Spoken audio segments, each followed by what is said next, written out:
Poor things. Oh my goodness. Good grief. I'm the only one that didn't like poor things. Just between you and me, poor things is trash. My problem is not oh my gosh, the Hollywood is woke. Look at all the disgusting evil they want you to buy a ticket to now. Yes, the subject matter of poor things is incredibly disgusting if you think about it longer than 5 seconds.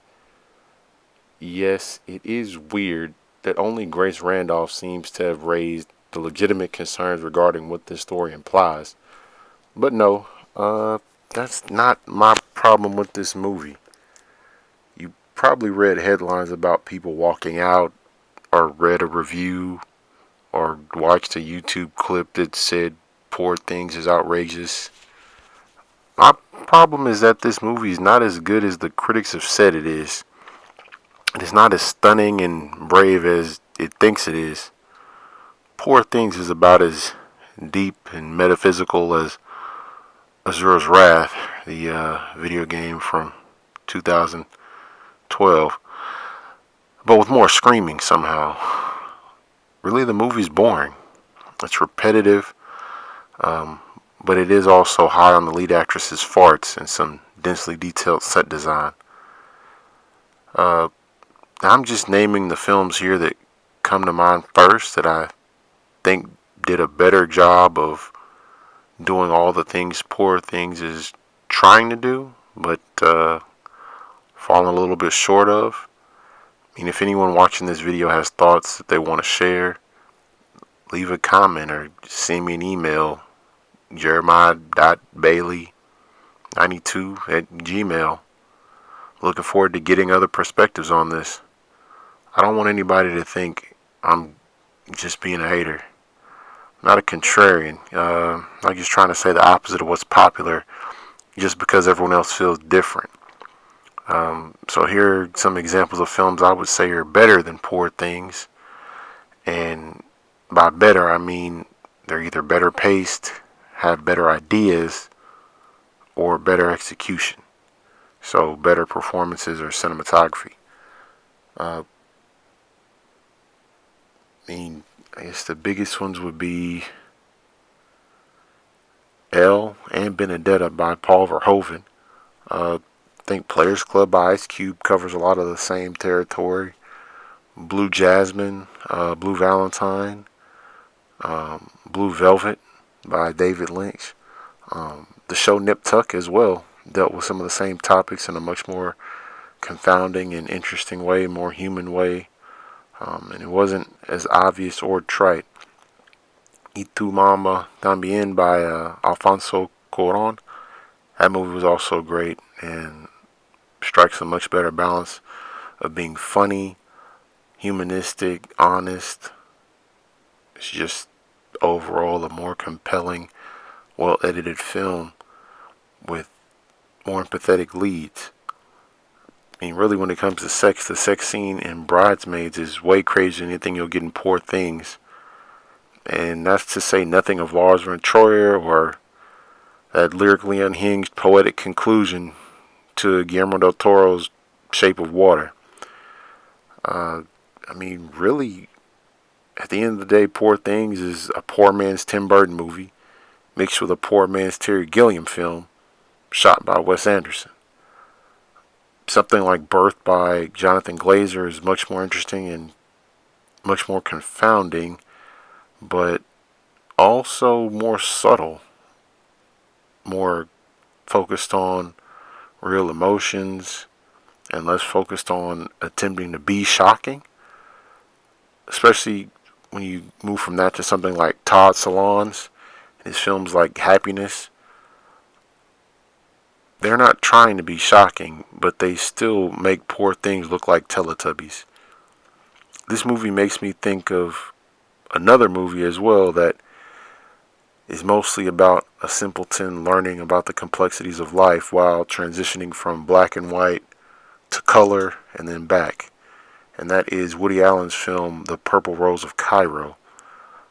that film is better than Poor Things because it twists your loyalties and makes you change who you're rooting for from scene to scene.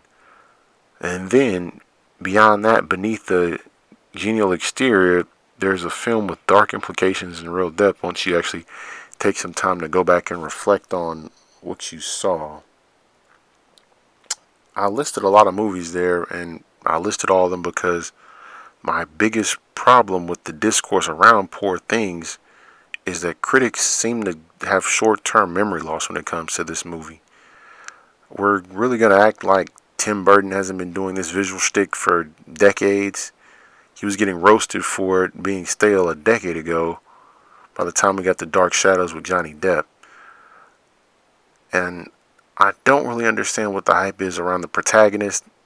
I don't know why we're going to act like the wise fool isn't so overdone and cliche that the trope has its own Wikipedia page. And people are freaking out like they've never seen sex in a movie before. And I need everybody just to pause and think back to 10 years ago when Lars von Trier released Nymphomaniac. I mean, I guess you could argue Charlotte Gainsbourg wasn't as big of a celebrity as Emma Stone is now. But okay, what about Monsters Ball? Really, the hype around this movie makes no sense.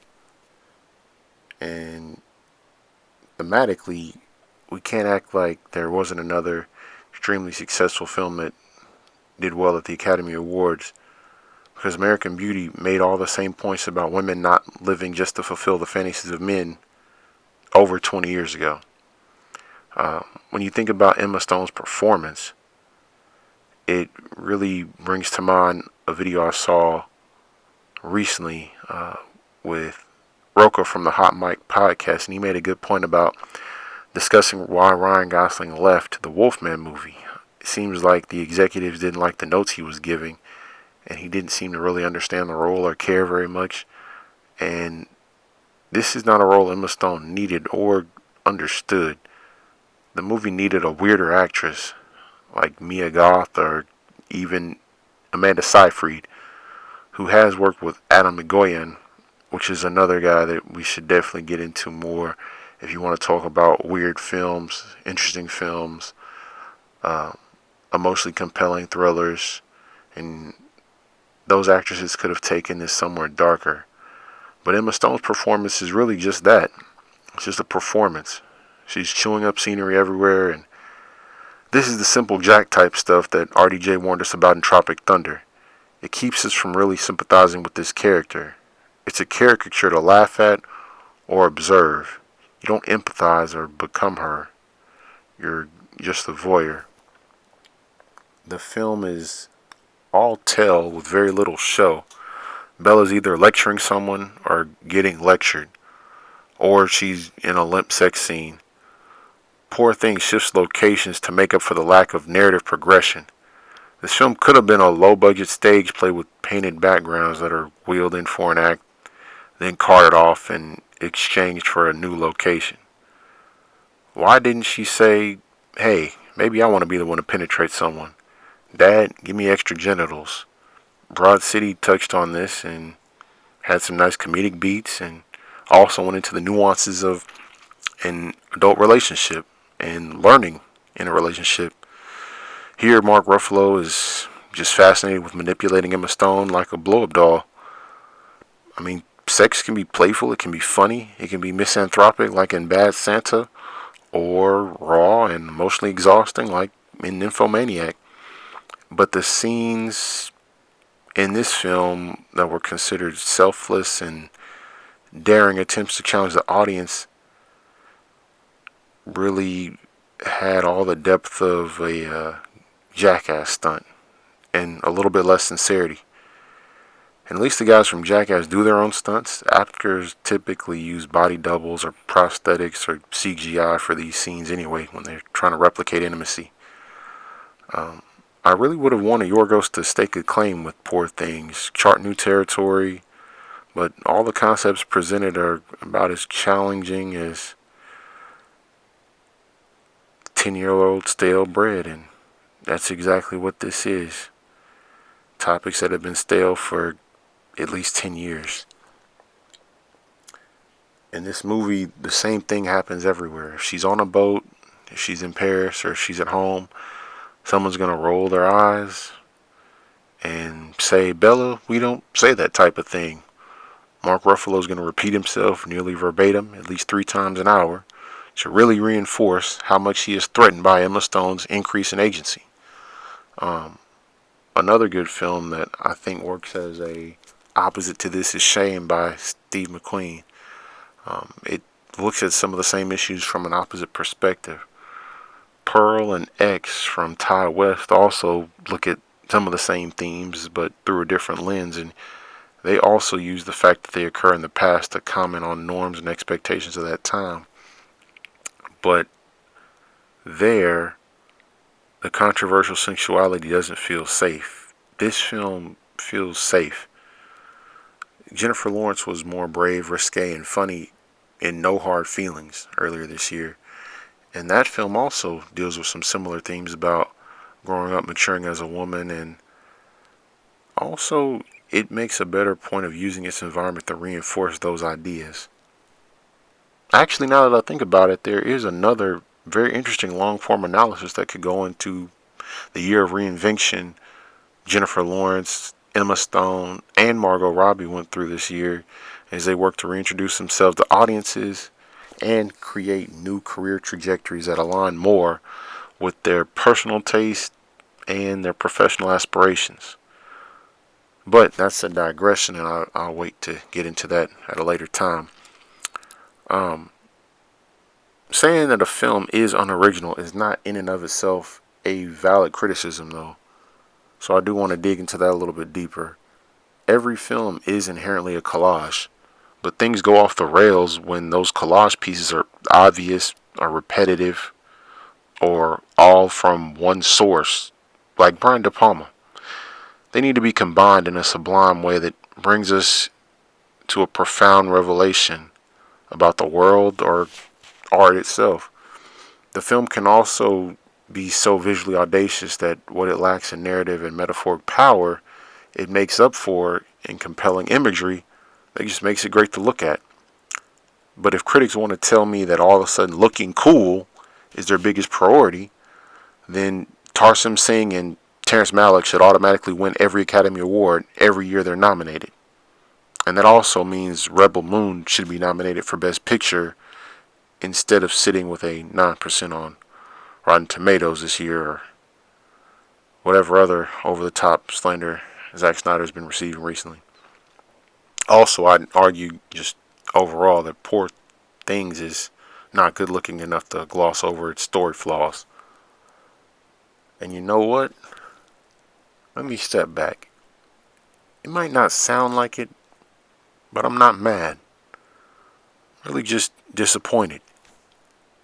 Yorgos pulled his punches. In The Lobster and Dogtooth and in Killing of a Sacred Deer, Yorgos always takes things a step too far. But he remains detached, and his characters sink deeper into their depravity without him ever taking a side. This film is clearly depicted from the perspective of Emma Stone's Bella, and that makes the film boring and predictable. The fact that it thinks it has a lot to say about the human condition or economics or female empowerment makes it that much funnier, unintentionally. It would be like the writers of Green Book saying, yep, we got Mahershala Ali and Viggo Mortensen in a movie together, so we fixed racism. Nobody could possibly have anything else to say on this. We solved it. You're welcome. Yeah, thematically, Yorgos could have gone harder, but this was a movie-length version of Michael Blackson and Next Friday.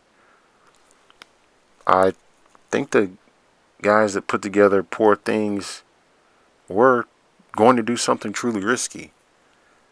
But instead of asking what makes a human, or making Willem Dafoe give Emma Stone a penis and a vagina, they stepped back. Why didn't they comment on the fact that she's a child and men want her? Again, he held back. He spells out the contours of the story and doesn't want you thinking outside of the exact plot parameters he has constructed. Poor Things could have challenged us. What does it mean to be human? What does it mean to consent? When are you old enough to consent? What is age? What does it mean to be a man biologically, a woman biologically, emotionally, mentally? How does your outlook on sex change as you age? Again, Poor Things always wants to tell and not show. There was a great opportunity to get into this through both showing and telling when she has a conversation with an older woman on a boat. But again, we stop at the conversation. Wasted potential. The hard part about this is Yorgos is a genius director, and he always goes for the jugular, but this time he seems satisfied just giving me a love tap. If you don't believe me, again, watch anything by Adam Egoyan. I mean, honestly, if you look at Always Sunny in Philadelphia, characters like Gail the Snail are a lot more thought-provoking and funny when dealing with mental health, arrested development, and comedy in regards to sexual appetite. I mean, at the end of the day, the problem is critics clearly wanted Poor Things to be better than it was. And I also thought the movie was too long, so let me make this quick and wrap it up.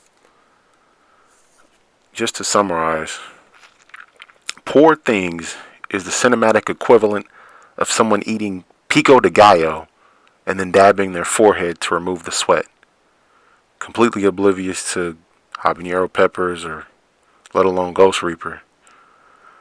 So I just recommend you skip Poor Things. Watch any of the other movies I mentioned. If you still want to watch Poor Things, knock yourself out. But don't think you're some kind of avant-garde cinema rebel for doing it. This is the exact opposite of a confident artistic statement. The film's politics are confrontational in a harmless way.